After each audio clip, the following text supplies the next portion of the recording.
જે મારા દિલને ટચ કરી ગઈ ને જે વાત, એ વાત હું તમારી સાથે શેર કરવા ઈચ્છું છું. એક વૃંદાવનની સાચી ઘટના જે હું તમારી સાથે શેર કરવા ઈચ્છું છું. આંખો બંધ કરીને સાંભળજો, તમને પણ પ્રભુજીના સાક્ષાત દર્શન થઈ જશે.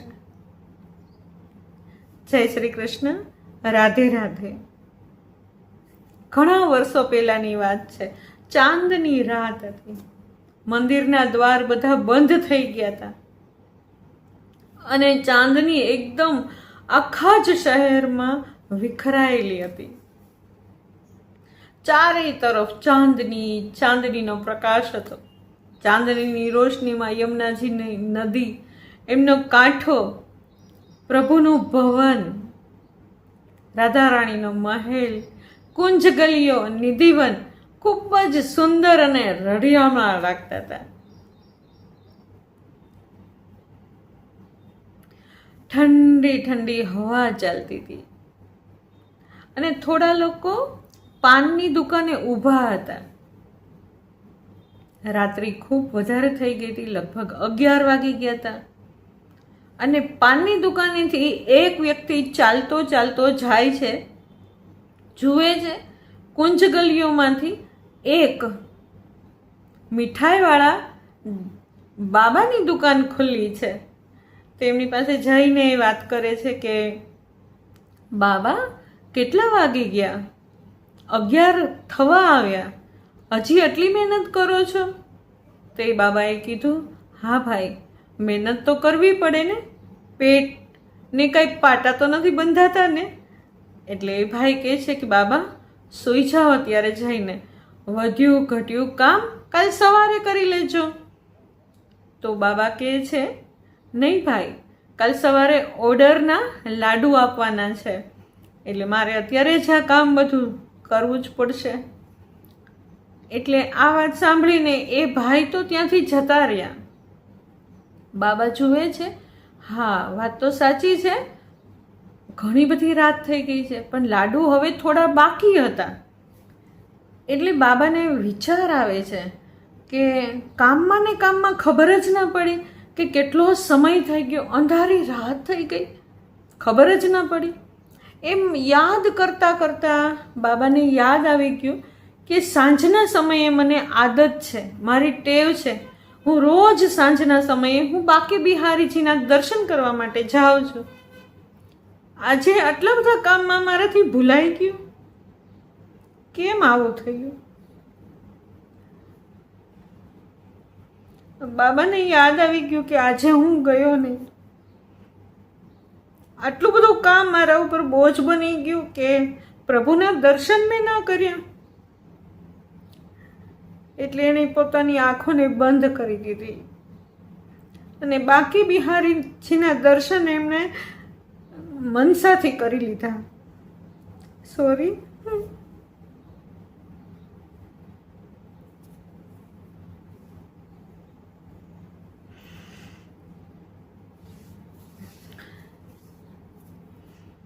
આ વાત મેં ખબર નહીં, મને એટલી ટચ કરી ગઈ ને, એટલે મને એમ થયું કે હું તમારી સાથે પણ શેર કરું.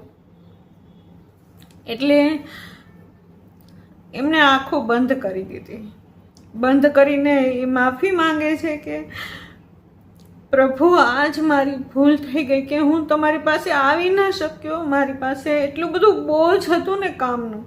કાલે મારે આ લાડુ બનાવીને આપવાના છે એક વ્યક્તિને, કે ઓર્ડર છે, એનું કામ મારે પૂરું કરવું જ પડે. એમાં તો ખબર નહીં મારાથી કેમ ભૂલ થઈ ગઈ કે હું તમારી પાસે આવી ન શક્યો. એમ કરતાં કરતાં, વાતો કરતાં કરતાં એણે જેવી આંખો ખોલીને એમની સામે 10 વર્ષનું એક બાળક ઊભું હતું.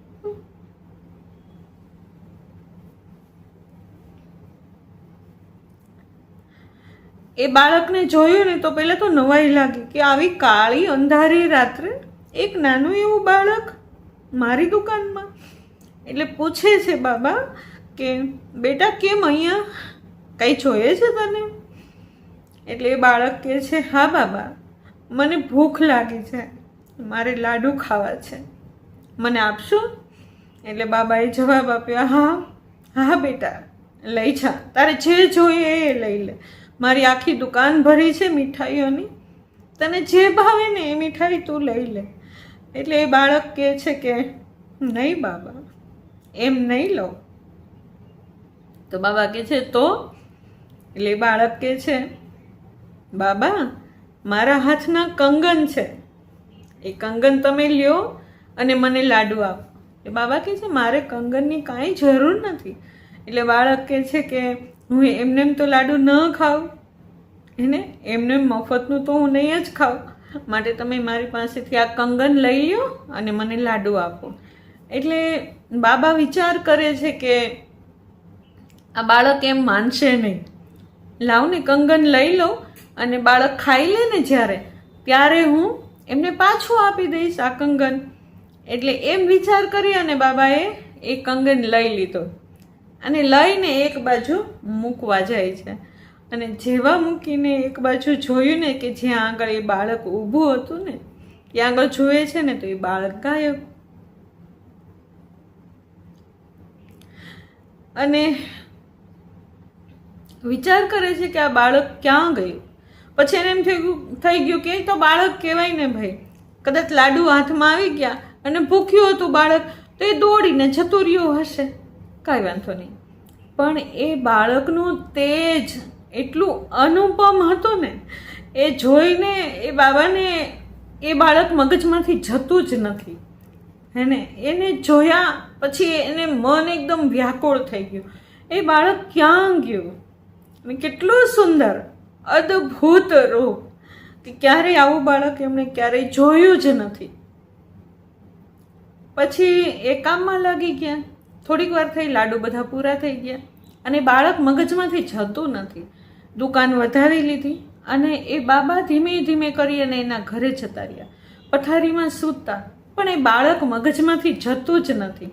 વિચાર કરે છે કે બાળક ઘરે જશે અને એના મમ્મી પપ્પાને મળશે અને જોશે, પૂછશે કે તારું કંગન ક્યાં ગયું.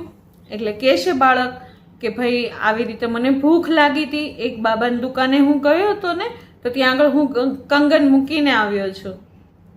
તો સવારમાં મને એવું લાગે છે કે એમના મમ્મી પપ્પા હે ને એના માતા પિતા સાથે આવશે અને હું એમના હાથમાં આ કંગન આપી દઈશ. આવા વિચારોના ઘોડા ઘડતા ઘડતા બાબાને આવી ગઈ નીંદર. સવારમાં ઉઠે છે પણ એ બાળક મગજમાંથી જતું નથી. વહેલા ઉઠી જાય છે, નિત્ય નિયમ પ્રમાણે પૂજા પાઠ આ તે બધું કરી અને એ ચાલ્યા દુકાને. દુકાને જાય છે ને વિચાર એ જ આવે છે કે હમણાં પેલું બાળક એના માતા પિતાની સાથે આવી જશે. અને વિચારતા વિચારતા એનું બધું કામ કરી લે છે ને, દુકાનમાં દીવાબત્તી કરવાનું હોય, સાફ સફાઈ આ તે બધું કરીને પોતાની સીટ ઉપર બેસી જાય છે. ત્યાં મંદિરના ભંડારીજી નીકળે છે, ત્યાંથી હે ને એ જ ગલીમાંથી મંદિરના ભંડારીજી નીકળે છે. એ જતા હોય છે મંદિર માટે થઈને, ભંડારા માટે થઈને ઘી લેવા માટે. ઘીનું વાસણ એના હાથમાં હોય છે. એટલે એમને આદત રોજની, એ રોજ કહે છે જય બાકે બિહારીજી કી, એને ભંડારીજી જય બાકે બિહારીજી કી, એમ રોજ એને કહેવાની આદત હોય. તો ભંડારીજી પણ એમને સામો જવાબ આપે છે જય બાકે બિહારીજી કી.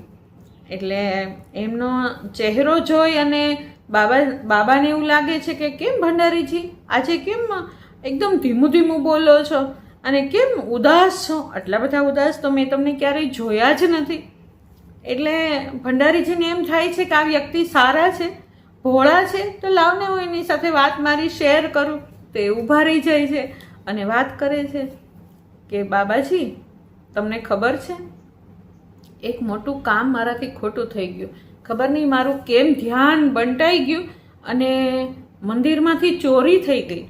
એટલે બાબા પૂછે છે કે કેમ ચોરી થઈ ગઈ ભાઈ? તો કહે છે કે હા, ઠાકોરજીના એક હાથનું કંગન ચોરાઈ ગયું. એટલે તરત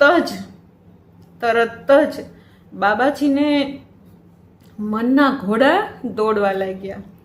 કેમ કંગન ચોરાઈ ગયું, કેવી રીતે? એટલે ભંડારીજીએ કીધું કે કાલ રાત્રે તો મેં બંને કંગન ઠાકોરજીના હાથમાં જોયા હતા. બાકી બિહારીજીના હાથમાં જોયા હતા. અને સવારે સેવા કરું છું, જોઉં છું તો એક કંગન નથી. એટલે તરત જ એને બાબાજીને એમ થઈ ગયું કે અરે, રાત્રે મેં જેને જોયા હતા એ કોણ હતો?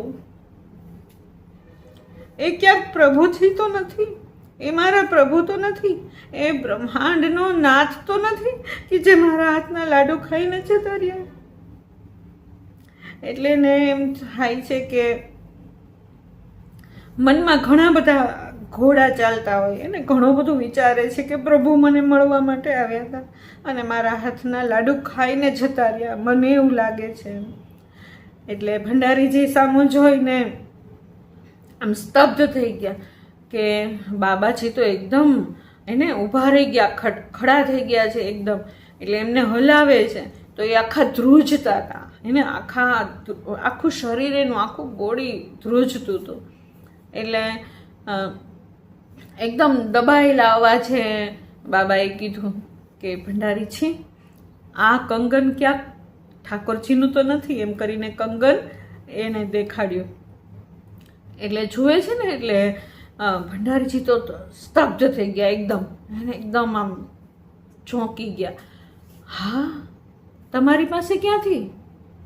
એટલે બધી વાત કરી, બધી જ વાત કરી કે રાત્રે નાનું એવું બાળક આવ્યું હતું 10 વર્ષનું, કહેતા હતા કે મને ભૂખ લાગી છે, મને આપો, લાડુ આપો, મને ખાવું છે, મને ભૂખ લાગી છે.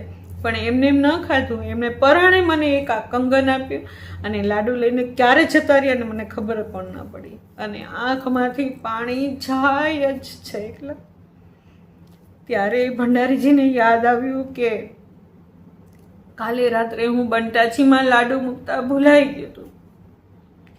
મારાથી મોટામાં મોટી ભૂલ થઈ ગઈ કે મેં રાત્રે લાડુ બંટાજી નહોતા ભર્યા.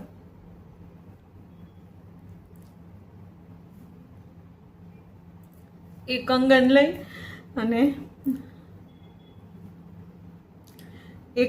લઈ અને ભંડારીજી તો જતા રહ્યા. પણ બાબાની હાલત પ્રભુનો ઉપકાર માનીએ ને એટલો ઓછો. અને આ વાત સત્ય છે, સાચી છે કે પ્રભુને જો આપણે યાદ કરીએ ને તો સાક્ષાત આવીને ઊભા રહી જાય. આ તો પ્રભુની લીલા હતી, પણ રિયલની અંદર પ્રભુ આપણને દર્શન આપે જ છે.